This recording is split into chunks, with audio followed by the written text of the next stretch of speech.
All right, हम लोगों का चैप्टर नंबर 1 चल रहा है, सुश्रुत निदान 1, श्लोक नंबर 13 में हम लोग हैं। ठीक है, तो अभी हम प्राण वायु के बारे में पढ़ रहे हैं। प्राकृत और वैकृत दोनों चीज़ों के बारे में हम पढ़ेंगे यहाँ पे। तो क्या क्या है प्राण वायु में? वक्त्र संचारी, मुख में संचरण करती है। सो अन्न प्रवेशयन्तः, ना प्रवेश करवाती है किसका? अन्न का, आमाशय में। और प्राणों का अवलंबन करती है। ठीक है, प्राणस्य अवलंबते, प्राणों को धारण करती है, नाम से ही पता चल रहा है प्राण वायु है। और प्रायशः कुपिते दुष्ट, अगर दुष्ट हुई तो क्या कौन सा रोग करती है? हिक्का, श्वास आदि, कान, गदान। ये बहुत इंपॉर्टेंट है, हिक्का, श्वास आदि रोग उत्पन्न करती है। ठीक है, मैं एक टेबल भेजूंगी आप लोगों को व्हाट्सएप ग्रुप में, उससे बहुत ही इजीली क्लियर हो जाएगा। और आप लोग भी अगर हो सके तो बनाइएगा और ग्रुप में भेजिएगा। ठीक है, उदान वायु देखेंगे नेक्स्ट श्लोक नंबर 14 और 15। तो यहाँ पे बहुत ही बड़ी संज्ञा दे दी है उदान वायु को आचार्य सुश्रुत ने, पवन उत्तम की संज्ञा दे दी है। ठीक है, वायुओं में सर्वश्रेष्ठ कौन सी वायु है? उदान वायु है। बट प्राण वायु को भी आचार्य चरक ने और वाग्भट ने उत्तम बोला है। ठीक है, तो ये याद रखेंगे, साइड में या ऊपर कहीं लिख लेंगे। प्राण वायु को आचार्य चरक और वाग्भट ने उत्तम बोला है, पवन उत्तम। ठीक है,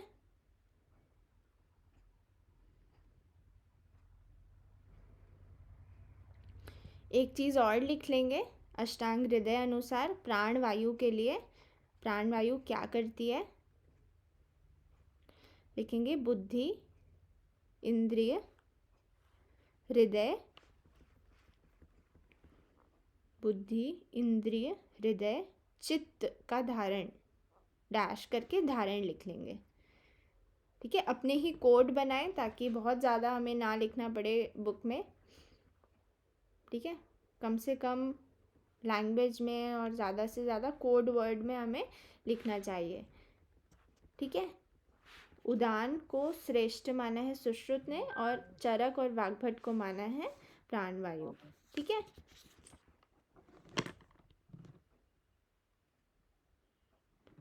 ऑल राइट।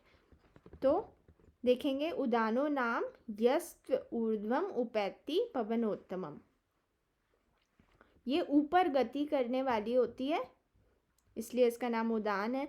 और क्या क्या करती है? भाषण, गीत आदि विशेषो अभिवर्तते, ना जो भी मैं पढ़ा रही हूँ, बोल रही हूँ, तो वो सब उदान वायु के कारण हो रहा है। ठीक है,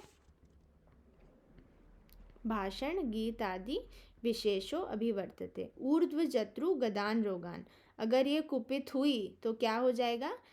ऊर्ध्व जत्रु, जत्रु मतलब क्लेविकल के ऊपर के जितने भी रोग हैं वो सारे रोग होंगे। ठीक है, एक अष्टांग हृदय का कार्य है उदान वायु का, वो लिख लेंगे। स्मृति भी उन्होंने बताया हुआ है, उदान वायु का कार्य स्मृति है। ठीक है, जो भी हटके स्पेशल चीज़ होती है या फिर कुछ ऐसी चीज़ जो एग्ज़ाम में आई हुई है और यहाँ नहीं है तो वो भी मैं लिखवाती जाऊँगी साइड साइड में, तो उनको भी विशेष तौर पे आप लोग ध्यान रखेंगे। अष्टांग हृदय का कार्य है उदान वायु का स्मृति। ठीक है,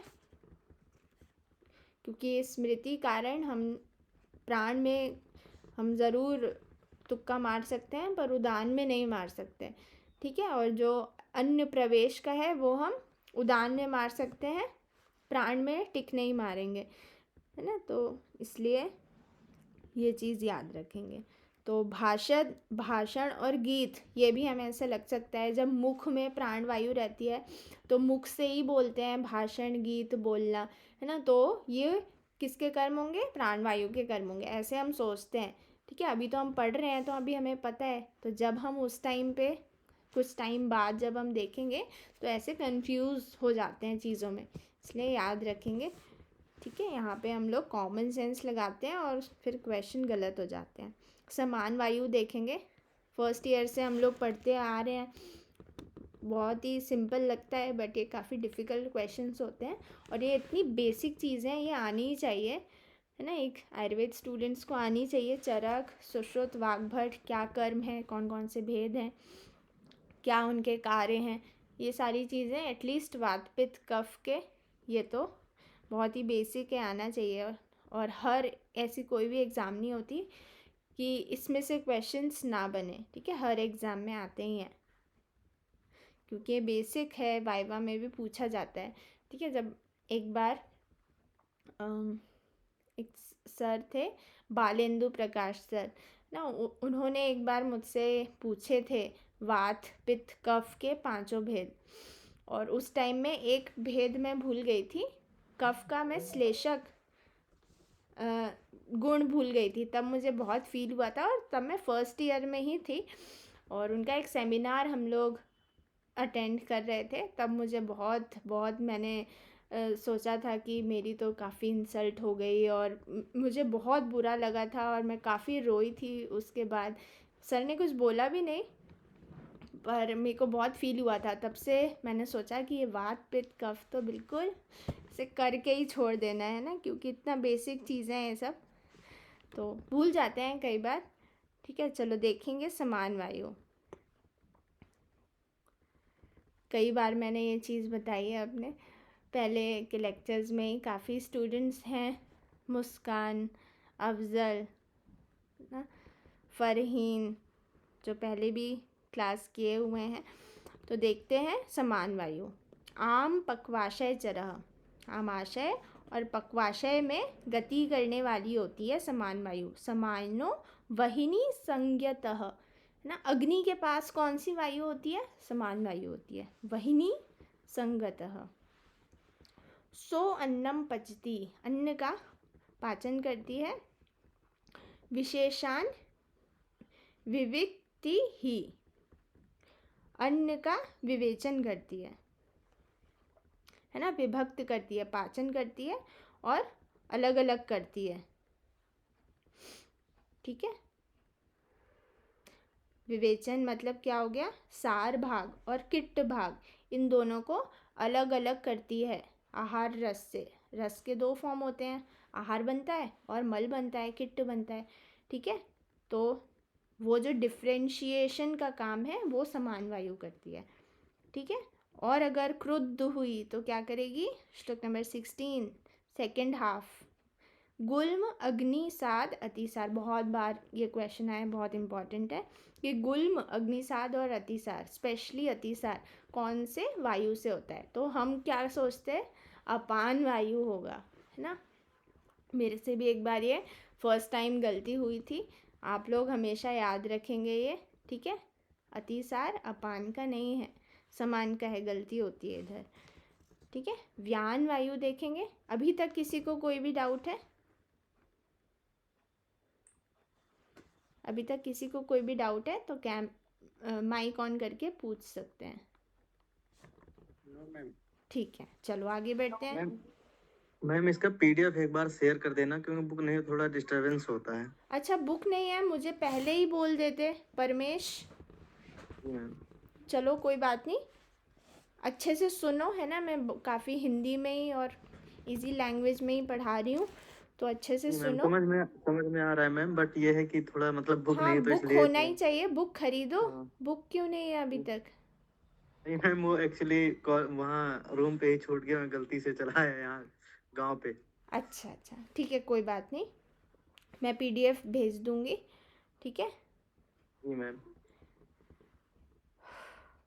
चलो देखते हैं नेक्स्ट क्लास में, कल वाली क्लास में मैं स्टार्टिंग के 3-4 पन्ने नई बुक से भेज दूँगी। मुझे कोई हेल्प कर देना, क्योंकि मेरे पास तो ऐसी बुक है जो तुम्हें अगर मैं भेजूँगी पेजेस तो समझ नहीं आएगा, क्योंकि मैंने बहुत सारी चीज़ें लिखी हुई हैं, काफ़ी घिचड़ पिचड़ हो जाएगा, है ना। तो अगर किसी के पास नई बुक है, जैसे मेरे पास नई बुक, मैं हाँ कल ही लेके आया हूँ। हाँ हाँ, वेरी गुड मुश्ताक। मुझे ये पूरा चैप्टर, ज़्यादा बड़ा चैप्टर नहीं है, एटलीस्ट 5 पेज मुझे एक अच्छे से प्रॉपरली फ़ोटो खींच के भेज देना, ग्रुप में ही भेज देना, ताकि जिनके पास भी बुक नहीं रहेगी उनके लिए बहुत हेल्पफुल रहेगा, ठीक है। बाकी मैं परमेश पीडीएफ भी भेज दूँगी, वो पुरानी बुक की पीडीएफ है, इसलिए उसमें मेरे को ही मन नहीं करता उसको देखने का या पढ़ाने का, इसलिए मैंने वो नहीं भेजी। बाकी I will help in all possible ways I can. Okay, हम लोग व्यान वायु देखेंगे। व्यान वायु सर्व शरीर में व्याप्त रहती है। देखो, कृत्सन देह चरो, कृत्सन मतलब क्या होता है? संपूर्ण। देह मतलब शरीर, चरो मतलब चलना। सर्व शरीर में चलती है, जो भी सर्कुलेशन का काम होता है, मेडिसिन खाई या आईवी फ्लूइड लगाया, फटाफट से बॉडी में फैल गया, व्यान वायु के कारण होता है वो, ठीक है। रस संवहनोद्यतः, सर्कुलेशन होता है, ब्लड सर्कुलेशन होता है व्यान वायु के कारण। और क्या? स्वेद अस्रिक स्त्रवणस्यापि, स्वेद रक्त का विस्त्रावण। और पंचधा चेष्टा, 5 टाइप्स की चेष्टा आप लोगों ने पदार्थ विज्ञान में फर्स्ट ईयर में पढ़ी होंगी। कौन कौन सी? उत्क्षेपण, है ना, गति, अवक्षेपण, उत्क्षेपण, निमेष, उन्मेष, ये 5 कर्म करवाती है व्यान वायु। और अगर क्रुद्ध हुई, कुपित हुई, तो क्या होगा? सर्व शरीर के रोग हो जाएंगे, रोगान प्रायशः सर्व देहान, ठीक है। एक स्पेशल चीज़ बोली है वाग्भट ने, विमर्श की पहली लाइन देखेंगे, अष्टांग हृदय अनुसार व्यानो हृदय स्थित, हृदय में स्थित होती है।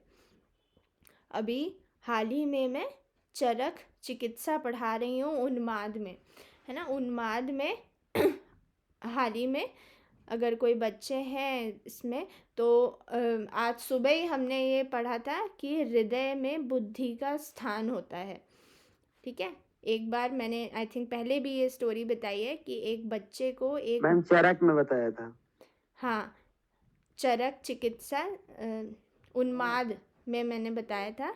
उन्माद में ऐसा आया है कि बुद्धि का स्थान हृदय है, ये नहीं है, हृदय है, ठीक है। तो वो हम कैसे प्रैक्टिकली देख सकते हैं? बस ऐसे ही हवा में बोल दिया क्या आचार्य ने? ऐसा नहीं है, सब कुछ भी ऐसा हाइपोथेटिकल नहीं है, हर चीज़ पे बिलीव करना है। अगर बिलीव नहीं हो रहा है, ऐसा लगता है कि अरे तो बहुत ज़्यादा ही फेंकते हैं आचार्य सुश्रुत, है ना, ऐसा कुछ होता है क्या? सब कुछ प्रैक्टिकल है। इतना साइंस ने इतना एडवांस स्टडी नहीं करी है कि वो इस समस्या को तोड़ पाए, है ना। जितनी भी वो हायर स्टडीज़ कर लें, जितना भी एडवांसमेंट कर लें, इससे पीछे ही रहेंगे। तो एक बच्चे को, एक अराउंड 40 साल के व्यक्ति का हार्ट ट्रांसप्लांट करवाया था। और जो भी उस व्यक्ति के जीवन में घटित हुई घटनाएं कि मेरे कौन बीवी बच्चे नौकरी, जो भी लड़ाइयाँ या जो भी उसके लाइफ में इंसिडेंट हुए, वो सारी चीज़ें उस बच्चे को भी पता थी। और ऐसा कभी नहीं हुआ कि उसका कोई रिलेशन हो या उसके घर वाले कभी मिले हों उस बच्चे से, वो अपने आप ही उस बच्चे को सारी चीज़ें समझ आ गई ना, वो अपने आप ही बोलने लगा। तो ये एक स्टडी फ्री प्रेस में आई हुई थी। तो अभी तक वो सोच रहे हैं कि सिर्फ हार्ट ट्रांसप्लांट करने से इसको सारी जो भी इंसिडेंट्स हुए थे वो कैसे पता चल गए, है ना। तो ये एक काफ़ी स्पेशल चीज़ है जो आचार्य ने पहले ही बता रखी है ना, अब पता चल रही है इतने सालों बाद। तो व्यानो हृदय स्थिता, हृदय स्थिता से मुझे ये चीज़ याद आ गई, तो इसलिए मैंने शेयर कर दी। लास्ट लाइन देखेंगे विमर्श की, स रसः तु व्यानेन विक्षिप्तः सर्वान् धातून् प्रतर्पयेत्, सभी धातुओं का रस के द्वारा तर्पण करती है व्यान वायु, ठीक है। ये इसका मतलब है। अपान वायु देखेंगे, लास्ट वायु। पक्वाधानालय, सभी को पता है, पक्वाशय में रहती है। सेकेंड हाफ देखेंगे, समीरणः शक्रिन मूत्र शुक्र गर्भ आर्तव अन्यदः, है ना। मलमूत्र शुक्र गर्भ को अधोमार्ग की ओर प्रेरित करती है, निकालती है। क्रुद्ध हुई तो क्या करती है? रोगान घोरान बस्ती गुद आश्रयान। इसको सर्कल कर लेंगे। बस्ती गुद के रोग उत्पन्न करती है। घोरान रोगान, घोरान भयंकर ना सीवियर रोग उत्पन्न करती है व्यान वायु। इसलिए बोला जाता है, स्पेशली वेग में हम जब पढ़ते हैं वेग जो 14 और 13 टाइप्स के वेग हैं, उसमें स्टार्टिंग में ही आ जाता है, मूत्र से ही स्टार्टिंग होती है ना। तो बहुत इम्पॉर्टेंट है कि अगर कोई भी मल या मूत्र उद्गार कोई भी वेग आता है तो हमें विदाउट एनी भय और कोई भी शर्म के उसको त्याग करना चाहिए, क्योंकि वो हमारे बहुत ही सीवियर वाइटल सिस्टम को इफ़ेक्ट कर सकती है, अभी नहीं तो फ्यूचर में। ठीक है, नेक्स्ट देखेंगे श्लोक नंबर 20। शुक्र दोष प्रमोहास्तु, काफ़ी इम्पॉर्टेंट श्लोक है ये, कई बार पूछा गया है, रेफरेंस है, very very important. First half इसका हाईलाइट कर लेंगे। शुक्र दोष प्रमोहास्ति व्यान अपान प्रकोपजा। ठीक है, इस श्लोक को हम अच्छे से समझते हैं। यहाँ पे क्या बताया गया है कि व्यान तथा अपान वायु के प्रकोप से शुक्र दोष तथा प्रमेह उत्पन्न होता है। तो हम जब प्रमेह पढ़ते हैं, है ना, ध्यान से सुनेंगे सभी लोग, प्रमेह पढ़ते हैं तो उसमें दूष्य पढ़ते हैं, है ना, 10 टाइप्स के दूष्य होते हैं। ठीक है, हम प्रमेह और शुक्र इन दोनों को ही ले सकते हैं। ठीक है, एक साथ भी हम इनको ले सकते हैं। तो सर्व शरीर में उसके जो दूष्य हैं वो व्याप्त रहते हैं। ठीक है, तो वहाँ से हम व्यान वायु को ले सकते हैं। और आप लोगों ने देखा होगा कि जो भी डायबिटिक पेशेंट्स होते हैं उनको मूत्रगत बार बार यूरिनेशन, एक बार अर्ज होता रहता है कि थोड़ा थोड़ा थोड़ा थोड़ा बार बार उन्हें यूरिनेट का ऐसे अर्जेस आते हैं, है ना, फ्रीक्वेंटली अर्जेस आते हैं, तो वो बार बार मूत्र त्याग करते हैं, तो वो अपान वायु का हो गया। ठीक है, तो इस टाइप से मिश्र वायु का यहाँ पे संयोग हो गया है। और हम शुक्र धरा कला में भी व्यान वायु पढ़ते हैं।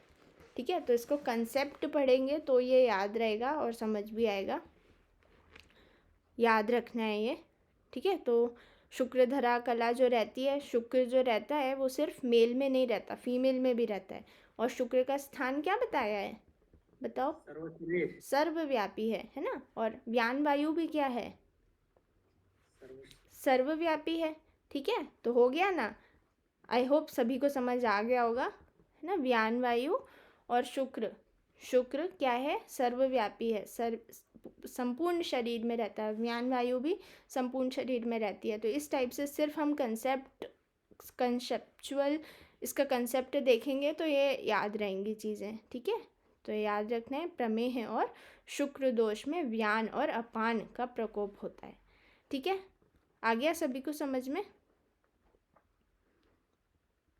सोमायरा आ गया? सोमायरा, सौम्या, मोनिका? Yes ma'am. मोनिका, स्वाति,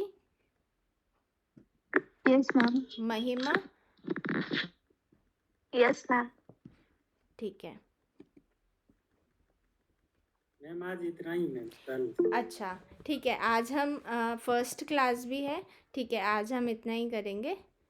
ठीक है, अराउंड हमारी थोड़ी 1 घंटे की क्लास ही रहेगी, तो उस हिसाब से सभी प्रिपेयर होके आएँ।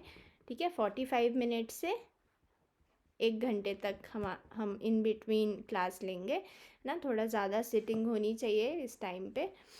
तो अगर किसी को कोई भी डाउट है तो मुझे पर्सनली मैसेज करके पूछ लेंगे। और आज हमने जितना भी पढ़ा है, ये एक रूल रहता है, धीरे धीरे सभी को समझ आ जाएगा ना। उसका नेक्स्ट क्लास में मैं पूछती हूँ। ठीक है, और जैसे ही चैप्टर ख़त्म होगा उसका हम एक ओरल टेस्ट लेंगे।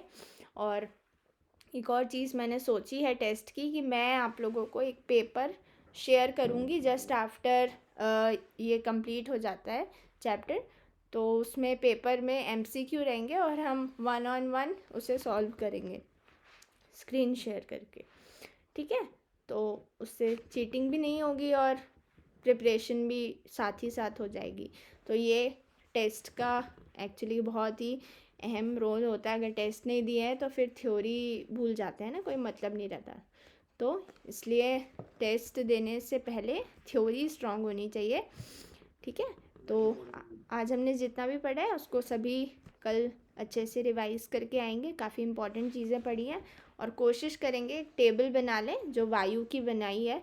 मैं पहले देखूंगी, सभी लोग टेबल बनाएंगे, ये आप लोगों का होमवर्क रहेगा, ठीक है। तो शुभम, वंदना, राफिया, श्रियम, फरहीन, सोमायरा, मुस्कान, स्वाति, महिमा, मुस्ताक, ठीक है। Everyone will make a table, all right. सभी लोग यस मैम आप भेजने लिखेंगे, वाले थे टेबल ना। All right. सभी मैम लोग भेज दीजिए टेबल, तुम नहीं बना नहीं मैं लेंगे। भेजूंगी नहीं, पहले मैं देखूंगी फिर मैं भेजूंगी बाद में, ठीक है।